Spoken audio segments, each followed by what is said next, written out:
Dandy's World is a multiplayer survival mascot horror game on Roblox created by Blushcrunch Studio. Inspired by Dead by Daylight and Bendy and the Ink Machine, your task is to extract ichor from machines to move on to the next floor. But in doing so, you have to be careful in evading around the map to avoid twisted NPC enemies that will chase and attack you if you're not vigilant. But we're not here to talk about that now, are we? The game is still in alpha and I've got my own thoughts. But I'm a visual artist, not a game dev. That's Nonsense's job. Salutation here! Surprise! This was the cause of my brain rot in addition to the only source of serotonin during my period of burnout and hiatus. For those who don't know, I play Roblox due to being coerced into it by my sister in the beautiful year of 2020. But enough of me and Roblox's love story. We're talking about Dandy's World. Honestly, I'm not sure what pulled me back into this game. It's pretty repetitive and bland at the moment, but man, did it become my personality for, 6 months? All I could think about, eat about, read about, watch about, hear about was the stupid game that won't leave me alone no matter how much it hates me! But therein lies the problem.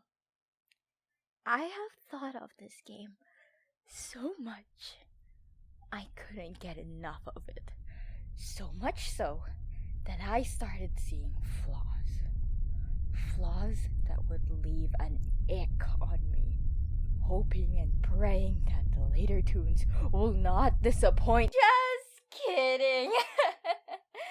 I just studied animation history in my course while I was rotting in the game. That means I'm an animation nerd! Dandy's World has a cast of fun and lovable characters with intriguing personalities from a wide range of tunes. Is what I would say if I shared the same sentiment. Don't get me wrong, the tunes are cute and I love them so much. They're my cuties. It's just they lack a variety to stand out while still feeling like they belong in the same world. And in a large cast, that cohesion really matters. But none of these characters share a cohesive design philosophy that ties them all together as a cast. Nor are they that memorable in my opinion, seeing how many there are. Speaking of, how many are there? Oh my stars! Dude! When did this happen? These characters are supposedly from a kids show set in the 1980s, but from what I can tell, their designs look nothing like anything from that era. I figured this out thanks to the timeline in the fandom wiki showing the loan contract signed at the start of the timeline. And because we see a pitch bible in one of the maps, this would mean that Dandy's World in-universe was conceptualized in the 1970s!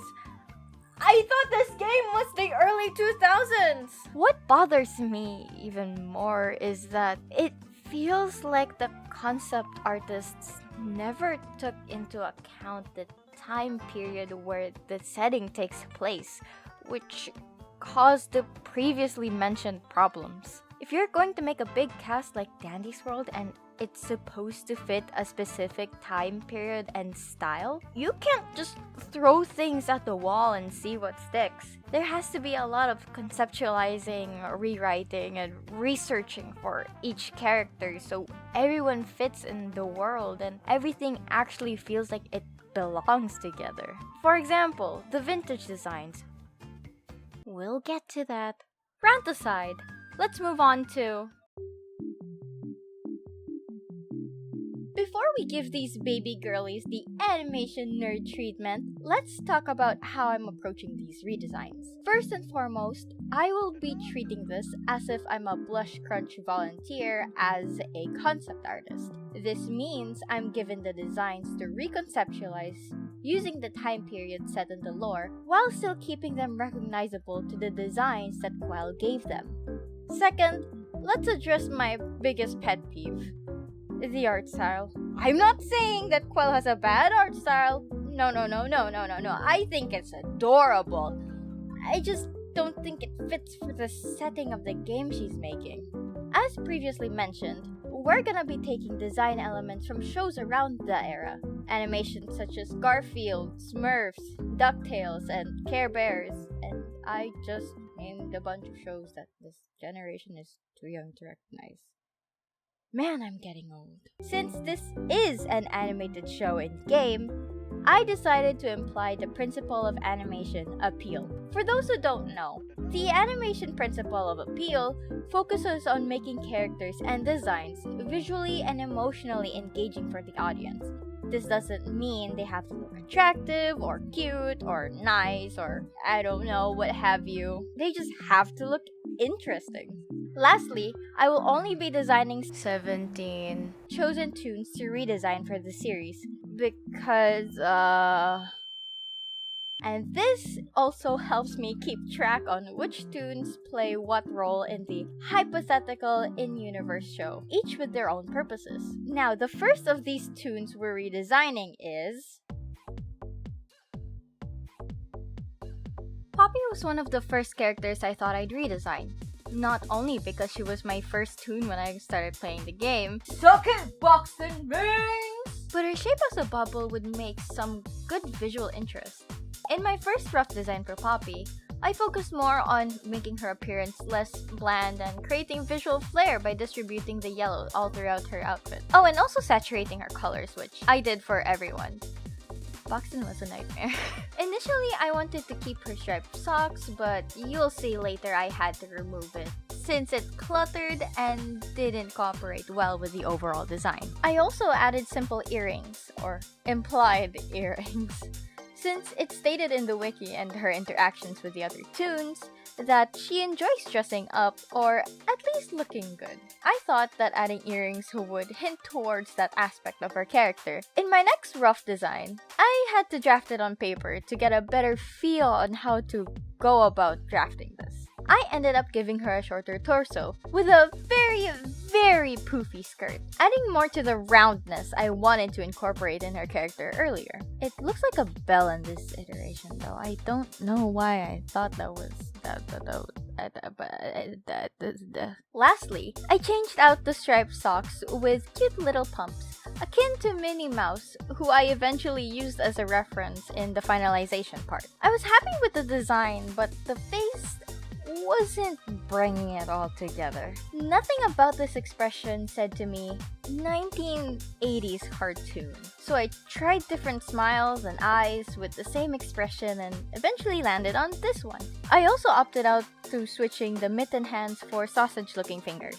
With all those tweaks in mind, here's what I went for the finalized design for Poppy. She looks similar to the third draft, except I added the little frilly looking shape for the hem, and I added a little pink bow on the tops of her pumps. I also swapped out her bright pink for a more slight rose pink. And here's Poppy! I love how she turned out. I even gave her an old TV style filter, like those things you'd see in recordings of older shows. I may or may not have taken tips from the Harry Gold show.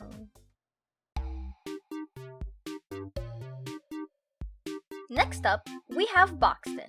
Now, with his design, I already had an idea for what I wanted to do. Exaggerate one of his interests, or at least one thing he's really good at. Since it felt like it was missing from his initial design, why not make him a music nerd? I know, Boxten isn't a nerd, but I thought it would make his character stand out among the rest of the cast. And to really dig in that he's a nerd, I gave him them big old glasses to match his music box head to make it cohesive with the shape language. Then I proceeded to throw away the bandana and ditch whatever those pants are, and to replace them with a bow and suspenders instead to match the stereotypical nerd design at the time. I also added music notes on the sides of his head and on his suspenders, but that eventually gets removed due to the clutter. This design was almost to my satisfaction, but I still wanted to push for that exaggerated cartoony look. So, in my next draft, I ended up lengthening his limbs, making them long and lengthy, along with his body. Why is he kind of fruity in this pose? I don't know. Now, for the final design, almost everything is as close to the second rough design, except for the suspender straps. I turned them blue. I think it adds a bit more color to his palette rather than just making it black. And here's Boxten! I love his new little nerd look. He's shy, but with personality now. And just like Poppy, I gave him that old TV filter as well.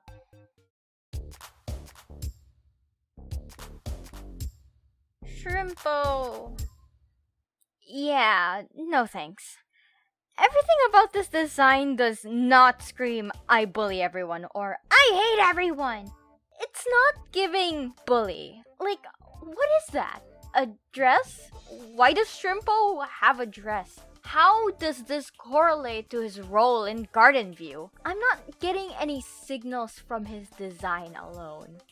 The thing is, Shrimpo has so much potential to be shown as an antagonist towards the cast, or at least someone mean to everyone. But he's not the slightest bit that, nor is he intimidating. Remember, these are characters designed for a kids show, or at least some edutainment, where designs and shape language mean a lot to signal to the audience what the character does. So with that said, I wanted to go for a I'm a bully, give me your lunch money type of vibe. In the first draft, I really liked the idea of putting him in a leather jacket to show that he means business. He's not messing around, he will punch you. Also, I tried moving his tail, the tail on his head, downwards. But it looked kinda goofy, so it didn't stay for much longer. I was going to keep these wristbands since I wanted to give him those spiked bracelets, but that would be too extreme for a kids' edutainment series, and it would clutter up the design, so the leather jacket alone was just fine. Plus, they ended up looking too modern anyway. Although this draft had the idea, I didn't like how it was turning out. So, as with the other two, I went back to the sketchbook and doodled up a Shrimpo with exaggerated features, the same way I did with Boxten. I widened his torso and gave him that square shape, and also buffed out his arms. A friend of mine suggested to make his forearms just a bulge like Popeye. At the time, it made sense because it would make Shrimpo look intimidating, but then made more sense while writing the script since he has a punching bag in his room. Of course that shrimp is gonna be buff. Finally, to give him that contrast along with his intimidating top, I gave him shorter legs than Poppy and Boxten. You can't see it, but trust me, his legs are stubby. They're hilarious. And here's Shrimpo! I love that he looks like Garden View's bully character now. Despite that, you can't take him seriously because stubby legs. Oh, and I didn't know where to put this, so I'm just gonna say it here. I was having a hard time figuring out what color to give his jacket, but then I ended up settling with this like dark green color because like color theory, I guess. But it also kind of reminds me of sushi, right?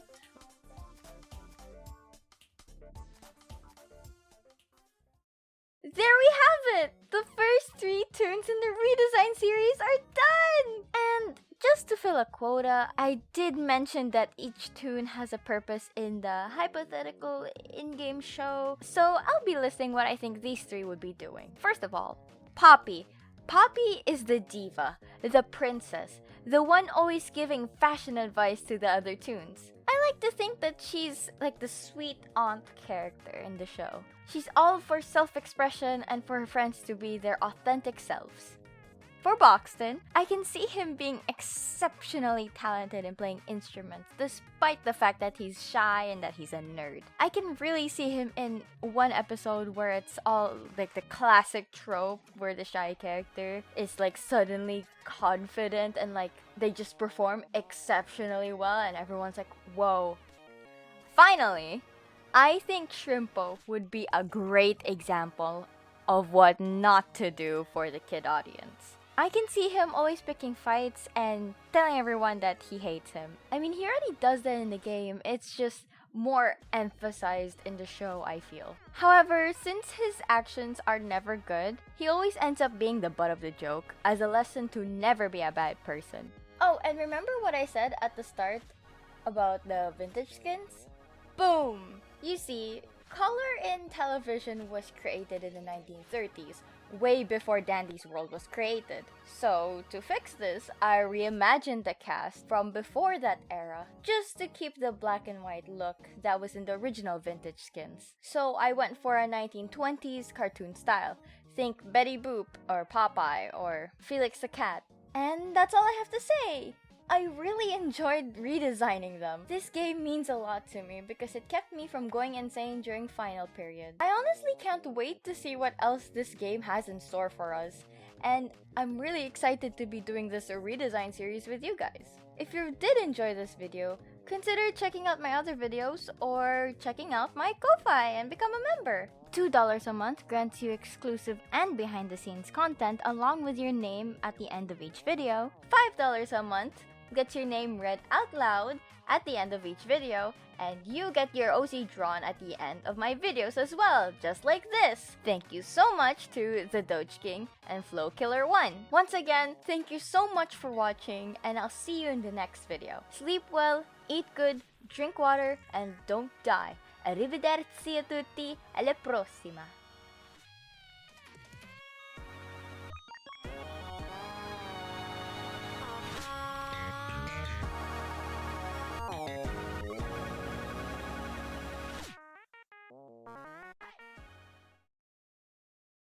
I ended up giving her a shorter